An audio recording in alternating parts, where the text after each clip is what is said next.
Hello guys, welcome back to my channel, to my page. I hope you guys are doing well. So guys, have you tasted a very delicious cookies and you just don't want to share it with anybody? Yes guys, this kind of cookies that I'm about to show you will make you want to have that habit, okay? But well, I'm not asking you to be stingy, low. Please share. Sharing is caring, right? Okay, so without further ado, let's jump right into the video. So to begin, I'm going to add in 1 cup of salted butter into a mixing bowl.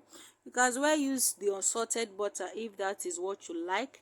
And here is my granulated sugar. I actually blended this with my blender into a powder form because there is no icing sugar available. But if you have an icing sugar, you can as well use it. But this is already a substitute for an icing sugar, okay? And if you want me to teach you how to make icing sugar at home, please leave that in the comment section. Maybe I might just do that one of these days in one of my videos, okay? Then you want to mix your butter and the sugar together till it's fluffy and pale like this one. Then I'll go ahead to crack in 1 egg. You just need 1 egg for this recipe, okay? This particular measurement, all right, if that makes sense. I want to mix that up thoroughly till it's nicely combined. Then I'm going to add in my liquid milk.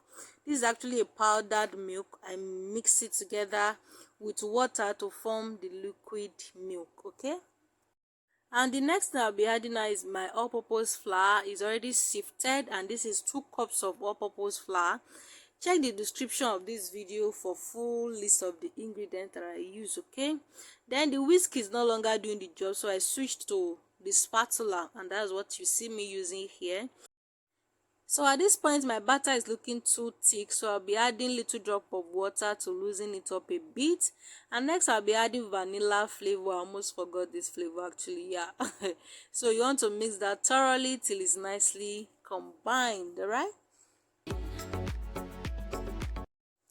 So this is the piping tip I'll be using. You can use any type you like, okay? Then and I'm going to put that into my piping bag right now, and I'm going to cut it open so that the piping tip can fit in properly, and you can see what just happened here, okay? So I'm going to place in my piping bag into this deep container, and you can use any container that is deep, or maybe a rubber cup that is very deep, okay? And I'm going to fill that in with the butter I mixed earlier, and that's exactly what I'm doing here, guys.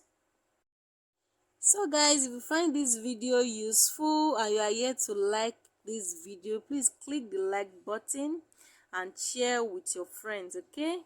So now I'm going to grease my pan with butter, and that's exactly what I'm doing. Then dusting some flour to coat the baking tray, and that's it, guys. So next I'll be piping my batter into the baking tray. Guys, you can do it the way you like it this time around, okay? You can make your cookies to be wider or smaller than mine. Just freestyle and do you at this point, alright? And here they are all done, and also here in another baking tray. And I'm going to place that in a preheated oven for about 20 to 25 minutes to bake.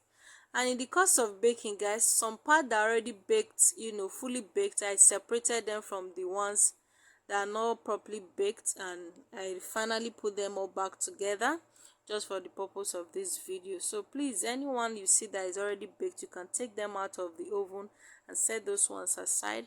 And this is the final result, guys. I hope you enjoy it. I hope you try it, okay? And thank you guys so much for watching. In fact, this is so delicious, guys. It's a must try. I recommend this.